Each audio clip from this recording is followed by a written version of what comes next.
Well, good morning. Today we're in part 3 of our 4-part series called Don't Miss Your Moment. So if you're joining us for the first time today, welcome. And I get it that it may feel like that you're kind of walking into the middle of a movie.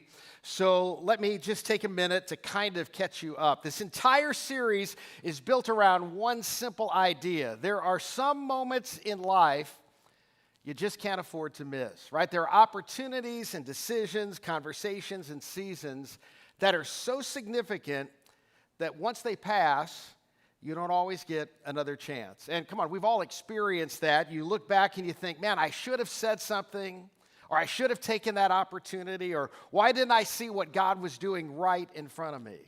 And while we can't go back and change yesterday, we can learn how not to miss the moments God puts in front of us today. And we talked about that there are 3 big reasons that we miss those moments. Look right up here. First of all, we're deceived. Sometimes other people deceive us, but honestly, the person who fools us the most is the one we see in the mirror every morning. We convince ourselves, right, we're fine, we'll deal with it later, we've got more time, and before we know it, that moment has passed. And then number 2, we're distracted. We become so consumed with what's immediate that we lose sight of what's ultimate. We chase what's right in front of us and we neglect what will matter 5 or 10 or even 20 years from now.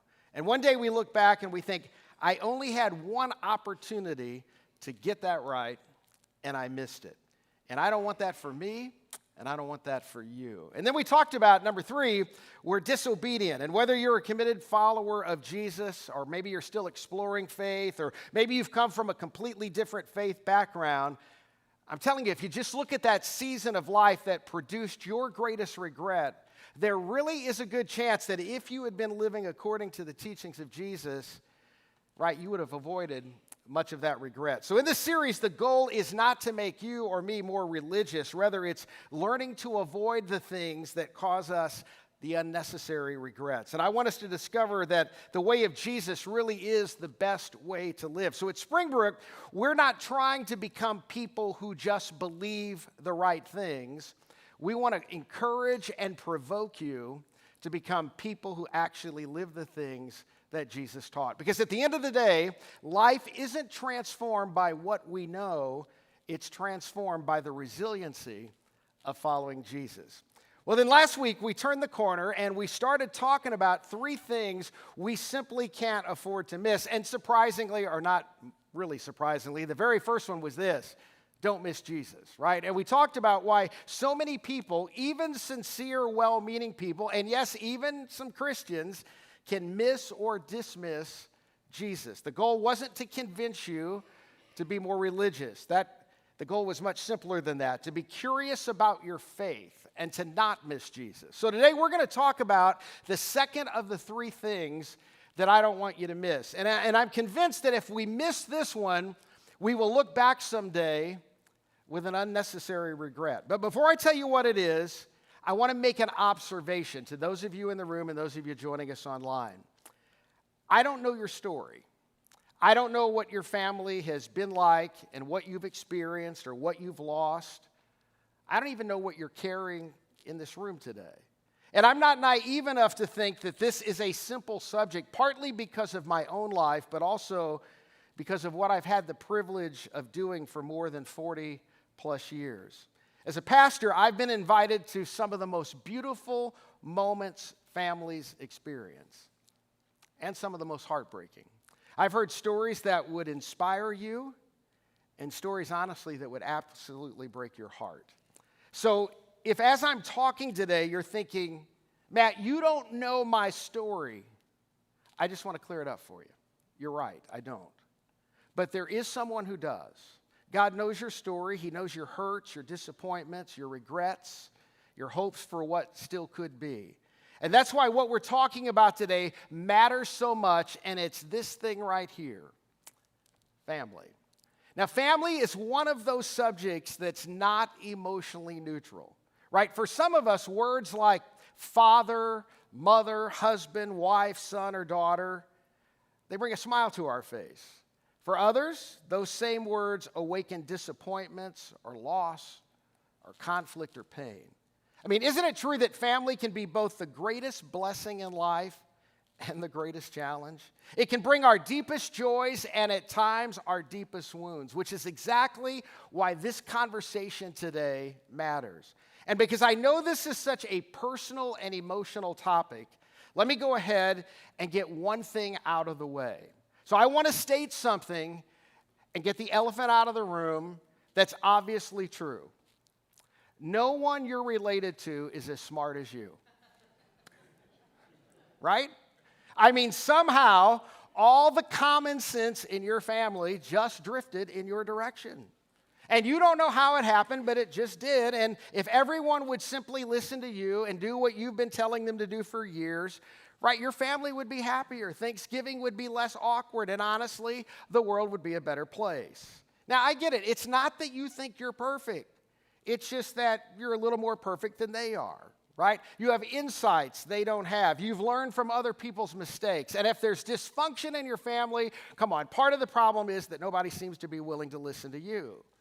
And the reason I mention this is because that way of thinking keeps us focused on everyone else and what they need to do and how they need to change. But today isn't about becoming the ideal husband, wife, parent, son, daughter, or sibling by changing everyone around you, right? Today starts with something much more personal. It starts with becoming the ideal you. Now, for many of you, there is still so much life ahead of you. You still have the opportunity to pursue the ideal. Maybe it's a first marriage that lasts a lifetime. Maybe it's raising kids who grow up to love Jesus, build a healthy marriage, and create strong families of your own. Maybe it's experiencing that kind of till death do us part marriage that you dream about. If that's where you are right now, don't take that for granted. Fight for it, pray for it, protect it. In fact, some of you, when your children were born, started praying for the person they would one day marry. Right? You've been praying all along that God would bring the right person into their life and they would build a marriage that lasts. That is worth aiming for. But for the rest of us, if we're honest, the ideal feels out of reach. Right? Instead of you're living with what we'll simply call real. Real is where life didn't turn out the way you imagined. Maybe because of the choices you made, maybe because of the choices somebody else made. And one day you kind of looked around and you realized, this isn't what I dreamed of, this isn't what I prayed for, this isn't what we promised each other. And maybe you've reached the place where you wonder if the version of family you hope for is even possible anymore. And if that's your story, I want you to know something. You are not alone. In fact, one of the things that I appreciate most about the Bible is that it doesn't sanitize family life. It tells the truth. In fact, did you know this? There are virtually no good examples of family in the Bible. It's true.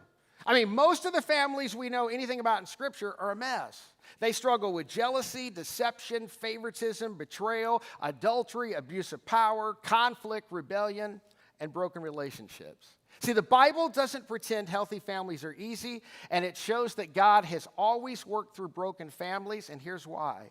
Because broken families are the only kind there are. In fact, the very first family didn't get off to a great start. Adam and Eve brought sin into the world. Now, that's a rough beginning. And then they had children, and one brother murdered the other. Now, this is all happening in the opening chapters of the Bible story about family. And then God decides he's going to begin his plan to redeem the world through one family, and he chooses a man named Abraham. God gives Abraham this beautiful wife named Sarah, and the promise is that one day the Savior of the world is going to come through their family, right? Sounds promising. Well, they end up in Egypt. And Pharaoh hears about this beautiful foreign woman, and Abraham starts thinking, if Pharaoh finds out she's my wife, he'll kill me so he can have her. So Abraham comes up with what may be one of the worst marital strategies in history. He says, she's not my wife, she's my sister. And if you've never read that story, you really ought to, right? Sometimes people think the Bible's boring. Trust me, it isn't. And Pharaoh says, great, and welcomes Sarah into his household, showers Abraham with gifts, and things go downhill from there. You can read the rest of the story this afternoon. But here's the point. When you read the Old Testament, it's amazing how many of the families God worked through were deeply dysfunctional. There were marriages filled with deception, parents who played favorites, sibling rivalry, jealousy, betrayal, division, heartbreak, and yet through all of that, God kept working. And then there's Joseph. Some of you know the story or you've seen the musical, right? His brothers became so jealous of him that they decide that they're going to kill him. And then one of them has this brilliant idea. Wait a minute. I mean, why kill him when we can make some money? So instead of murder, they settle for human trafficking. They sell their own brother into slavery, lie to their father for years, they shatter his heart. And part of all the reason that this happened was because their father had played favorites. And then you come to King David. Did you know this? David was called a man after God's own heart. But he was certainly not a model husband or father. His own moral failures created ripple effects that devastated his family for generations. And honestly, we could keep going. Family after family, brokenness, conflict, jealousy, betrayal, heartache, which leads me to this conclusion, right? If your family is dysfunctional, high five, congratulations, you're in good biblical company. So look at each other and just smile right now. Aren't you glad we're a no perfect people church? The Bible doesn't hide the brokenness of families. And that's actually good news because it reminds us that God's plan has never depended on perfect families. It's always dependent on a perfect God who works through imperfect people. And then came Jesus of Nazareth, and he introduced a completely different paradigm for relationships. And he taught and he pointed to an ideal that was so countercultural, it's amazing that it ever caught on. He elevated the dignity of women and the value of children. He held husbands and men in general to a higher standard. And he taught that we're to forgive regardless and that we can't be right with God and mistreat anyone God loves, even those that are part of our own family. And this is why everybody should consider following Jesus regardless of what you think about Jesus. He pointed people toward an ideal, but he never shied away from the reality of people's lived experiences. He never avoided the complicated and messy lives of people that wrecked his ideal, but instead, he took into consideration people's lived experiences and their limited options. And sometimes, right, their limited options were self-imposed, and sometimes they were imposed on them by others. And he pointed everyone he met toward an ideal. And yet at the same time, Jesus was never idealistic. In fact, Jesus reserved his harshest criticism for religious leaders who kept trying to impose their idealistic worldview on people who were unable to keep that standard. Jesus had no patience for religious leaders. So there was this powerful tension within Jesus. He taught and pointed to an ideal, and yet at the same time, he embraced the reality of everybody's lives. In fact, John, who wrote one of the Gospels and 3 letters of the church that we find in the New Testament, you know what John said? John says, listen, the only way I know how to describe Jesus, and I love this in John 1:14c said, John said this, Jesus was full of, notice, grace and truth. In fact, Jesus didn't create a balance between grace and truth. John says, I don't know how to describe it to you. I'm just telling you, after 3.5 years of being with him, I think the only way to say it is that Jesus of Nazareth was full of grace and of truth. He was 100% of both all the time. And he never dumbed down the truth to make people feel better about themselves. And he never turned down the grace because he loved them. That's the way of Jesus. And this is why his simple invitation that he extended to his first century audience is his simple invitation for you and me, regardless of what's going on in your life, regardless of where you are in life, and regardless of where you're at on the continuum of ideal and real as it relates to family. His invitation is so powerful, and here it is. He simply said, follow me. Start from wherever you are and follow me. Because, right, everybody in this room watching has a step they can take. And the lesson for us is essentially this: to accept what's real and celebrate the ideal. Accept what's real in terms of our circumstances and other people's circumstances. And you know why we do that? So we don't become judgmental. But at the same time, we never lose sight of and we never refuse to celebrate the ideal. And let me kind of push a little bit, and I'm just warning you, you may not like it, and that's okay, but here's the thing. It's human nature, and I understand this, and I do it as well. It is human nature to disparage an ideal that we don't feel like we can live up to when you suddenly realize your dream can't come true. Right? The temptation is to decide that it was a bad dream to begin with, and anybody that has that dream, there's something wrong with them. Because the way to feel better about myself is to lower my expectations and decide I was wrong ever to want to pray or want that. And that's a mistake. Right? Because if you do that, you hurt you, and eventually you're going to hurt somebody else. And the beauty and the power of the message of Jesus was that he never brought down the ideal that he wanted us to live toward, yet at the same time, he never judged people because of the reality of what they were forced into or the reality of what they ended up in, even when it was because of decisions that they made that got them there. So this really is a healthy tension. Now, there are multiple examples of this in the gospel, but I want to give you just one quickly. And I chose this one because it's so well known that even if you're not a Christ follower, even if you've never read the Bible, right, you've probably heard this story. It's in John chapter 8. The Pharisees are trying to trap Jesus. Jesus is on the Temple Mount, which is like the holiest place in all of Judaism, especially in the first century. The Ten Commandments are there. The high priest is there. Right, so get the picture. They're on the Temple Mount, and these religious leaders literally drag a woman all the way up the stairs. It took them forever to get her there, and they throw her down in front of Jesus. And they say that she was caught committing adultery. Now get that. Of course, the guy's not there with her, but she was caught committing adultery.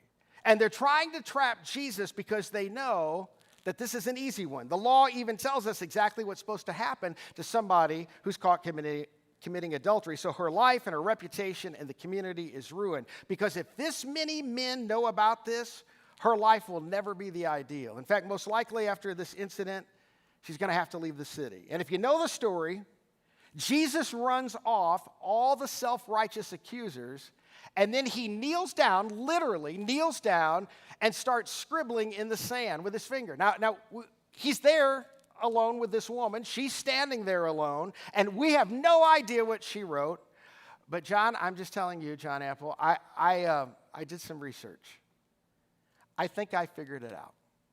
Here's what he wrote.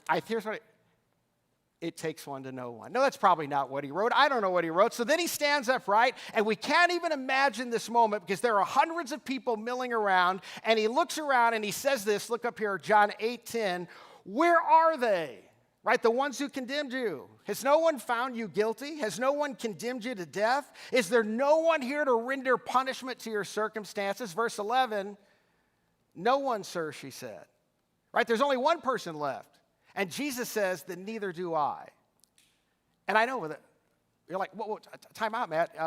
Jesus, you're violating the Torah. And Jesus is like, I'm the king. I make the rules, and I can choose to forgive whoever I want to, whenever I want to. And he knew her story, and he knows our story. But remember, he's full of grace, and he's full of truth. And this is why this is such an important lesson for all of us, regardless of what's going on in your family. He says, go now and leave your life of sin. You know why he said that? Because it almost got her killed. Right? Because sin always kills something inside of us. Sin destroys relationships. So essentially, Jesus is saying, listen, don't fall for the lie that it doesn't matter what you do from now on since you've fallen so low. Don't give in to the lie that this is who you are and it doesn't matter from what you do now on, because it does matter. And Jesus would say to her, because you matter, there is a step that you can take and there's a better way to live. So regardless of where you're starting right now, there's a step for you to take. Now, no doubt her life would never be ideal, but Jesus invites her to move in that direction. Fast forward. So the Apostle Paul writes letters to Christians, Gentiles who live outside of Judea. And he takes the teachings of Jesus, especially the law of Christ. You know the law of Christ, right? To do unto others as God through Christ has done unto you. And he applies it to family and to marriage and raising kids and every aspect of life. And there are two statements that I want to read to you, because the question for you, if you're a Christ follower who decides not to miss your moment as it relates to family, is you've got to find your step, whatever your step might be. regardless of the circumstances in which you find yourself as it relates to your family. And these statements are only helpful if we're willing to ask this question: what's my next step, right? In other words, what does not missing moments with family look like for me in light of the teaching of Jesus? Well, Paul gives us these two. The first one he writes to Christians living in Ephesus, Ephesians 5:21. Look at it up here. Submit to one another out of reverence for Christ. It's one of the most powerful relational principles in the world. It really means this: mutual submission. And the idea is not that you place yourself under someone's authority so that you do whatever you say, but that's how the verse has often been explained and twisted. But that's not what he's saying. And we know that because of the second part of the verse, right? You're to obey other people, but you're not placing yourself under someone else's authority. You're just deciding to place yourself in a position where you put the other person first, which means you're to consider the needs and the wants and wishes of others ahead of ourselves. It's basically saying what Jesus said: die to self in order to give life to someone else. Now, I'm telling you, the second part of this is what he says in Ephesians 5:22. Watch this. Wives, submit to your husbands as to the Lord. Now, nobody raised an eyebrow in the first century when he wrote that. It was the next part that set them off when he said this in verse 25. Husbands, you are to love your wife like Jesus loved the church. And all the guys were standing around going, to which, he died for the church. And Paul's like, exactly. That's what I mean by submit to one another. That's why Christian marriage is a submission competition, that you compete with each other to submit to one another. And if you're in a marriage that's a submission competition, you're in a healthy, happy marriage. And you see, right, you've seen what happens in marriages when people compete with each other to be first rather than to submit. It ends up being a race to failure. Right, so this was the extraordinary new paradigm that Jesus introduced to the world as it applied to marriage. I'm telling you, in the first century, where men held all the cards and had 100% of all the legal authority, the idea of submitting and doing what was best for a wife was absurd and considered dangerous because it would ultimately disrupt society. But whenever the Christians gathered and embraced this ethic, it disrupted society in all the best ways. See, this was the hallmark, listen, this was the hallmark of the first century church, right? So when you consider your family situation, when you consider your circumstances, what does that look like? Here's a better question. What does that behave like? And so let me just say it out loud for you, because I already know what some of you are thinking. You ready? But Matt, they don't deserve it. Look up here for a second. You're not doing this out of reverence for them, right? This is the platinum rule: to do unto others as Christ has done unto you, right? You're doing this out of reverence for your King, Jesus Christ. You're doing it towards undeserving people as our King did to undeserving you and undeserving me. Now, the other helpful statement that the Apostle Paul says, and again, the way he starts this, he obviously knows that there's an ideal and there's real, and he's talking to people who have more real than ideal. So he's talking to us. Listen to how he starts this next statement in Romans 12:18. Look at this. If it is possible, right, because it may not be, if it is possible, right, depending on your circumstances, and then he doubles down, if it is possible, as far as it depends on you, because you can't control the other person, right? You can't control anybody in a relationship that you're in with. You're not holding all the cards to whatever degree you can, leveraging whatever influence you have. If it is possible, as far as it depends on you, be at peace with everyone. In other words, do everything in your power to remove obstacles to peace. There's no guarantee, but again, this isn't about outcome. This is about obedience.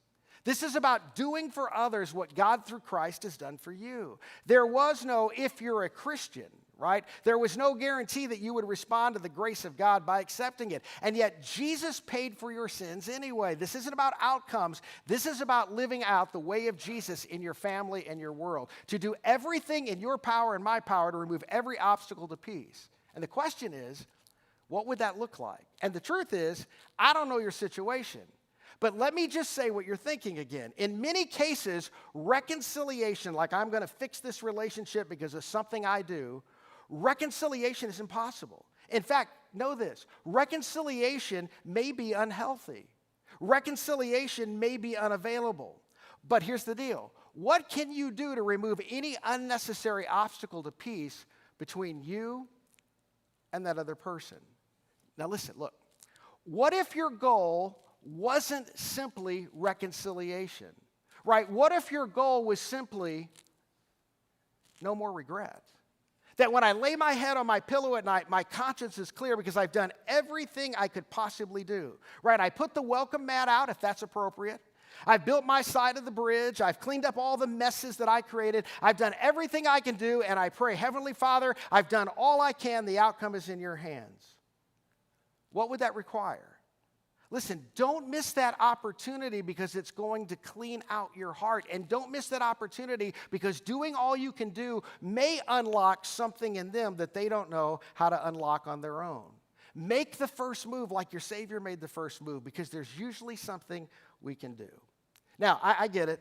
Right now, you're forming an email or a text message to me that goes something like this. Matt, it's complicated. So let me address that. It is and it isn't. But it's not because sometimes it just means picking up the phone or driving over there. Other times it's talking about the 500-pound gorilla, right? Right? You know what a 500-pound gorilla is. In fact, you actually know who it is in your family. Sometimes you got to open the cage and invite the gorilla into the room. It's complicated, but it's not. And for your sake, don't miss the opportunity to do everything you can do. That's what it looks like to follow Jesus and make sure you don't unnecessarily miss family. All right, so back to where we started. Whatever you do, don't miss your moment as it relates to family. So for those of you who still have an opportunity to hit ideal because you got all that out in front of you, or you're in the middle of making it the ideal a reality, or for those of you who have a pretty ideal family situation, this is for you. Don't miss now. And what I mean is this. Don't be so future-oriented and end up missing what's going on right in front of you. Because for many of you, what you're experiencing right now in your family is an answer to prayer. Right? That's what you prayed for. So don't be so future-oriented that you're not in the present and what's happening now. Here's the next one. Don't miss your marriage. Right? Don't camouflage your ego with, I'm doing this for my family. Maybe you are, maybe you aren't. But you should be aware of that. And ladies, I'm going to say something that's going to sound harsh. I know. Bear with me. Ladies, for your marriage, don't confuse your husband with your dad. Your husband cannot heal father wounds, and you shouldn't expect him to. And I know that's hard to hear, but I pray you take that advice. Whatever your circumstances is, however awful your dad was, I'm just telling you for your sake and for your marriage, if you want your future to be better, if you want your marriage to be different, you can't load your husband up with that. He wasn't created for that. And don't worry, ladies, I'm coming back to husbands in a minute. All right, next one. Don't miss your children. There are a lot of things someone else can do someday. So let me help you. Someone else can fill your position. And they will. Someone else can take over your responsibilities, and they will. But no one can ever replace your role as your child's father or mother. Don't sacrifice what only you can do for something someone else will eventually do. So don't let your unique calling as a parent become the price you pay for succeeding somewhere else. One day, someone else will have your job. Someday, someone else will lead that project. Someone else will run that company, but no one will ever get another chance to be your child's mom or dad but you. Next one. Don't miss dinner. Dinner's not about eating food. Dinner's about conversation. I was on a call the other day with someone who doesn't go to this church, because I know you're going to go, oh, who was it? Not somebody in this church. And they were confessing in our call that the entire time they've been raising their kids, who are now getting ready to go to college, they never had dinner around a table. Now, that didn't make them a bad family. But I'm going to tell you something, and I'm just telling this to parents.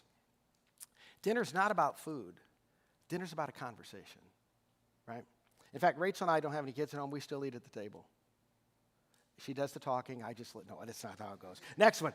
Don't miss forgiveness, right? Don't hang on to stuff any longer than you need because it will eat you up on the inside. I'm going to tell you, it gets telegraphed to the people around you, especially within the context of family. You think the other family member doesn't know? They know, right? And then this one. Don't substitute things for shared experiences. Every kid's got everything they need. I don't want to say that too harshly, but things rarely enhance a relationship. Shared experiences enhance the relationship. Don't get in the habit, parents, because you got extra cash substituting things with experiences. Experiences is what's going to build your family. Here's the next one. Don't compare, right? Don't fall into the comparison trap as it relates to other people and what they have and what their kids do. Well, their kids had a bounce house and the circus come to their yard when they had a birthday.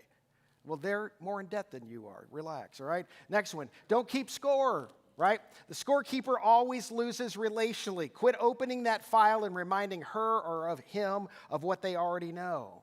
You're undermining your own happiness. I'm going to prove it to you. No one who's ever been reminded over and over and over of their past failure says, oh, thank you so much, I almost forgot that. Listen, the reason you do that, if you do that, is because you saw it done.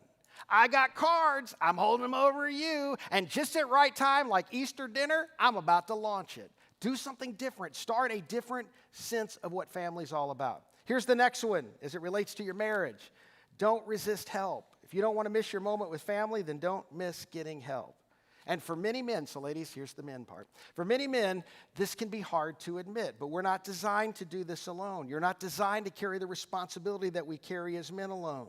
Men, you need other men in your life, and not just other men, but men who share your interests, who share your values, and not only share your values and your interests, which is a double win, but you need to be doing life in some capacity with a group of men who are married and raising kids at the same time as you are. Guys, you need somebody that will come after you when you start to drift and make bad decisions. We all need that. We're not Lone Ranger Christians. We're designed to live and to breathe within the context of community. And the better the community in terms of male friendship, the stronger ultimately, potentially, your marriage is going to be. So for those of you who would say, Matt, those are all great things. I just wish I could go back and apply some of that, but it's too late for me.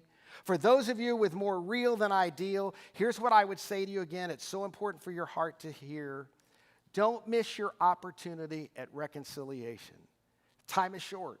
Again, reconciliation may never happen, but whatever role you play in potentially making that a reality, don't miss your moment. And because of what I do, I have been there when families suddenly start saying all the stuff they should have been saying for years. And if I'd have shown up earlier and said, you know, you need to say this stuff, you know what they would have said to me? Matt, you don't understand. It's complicated.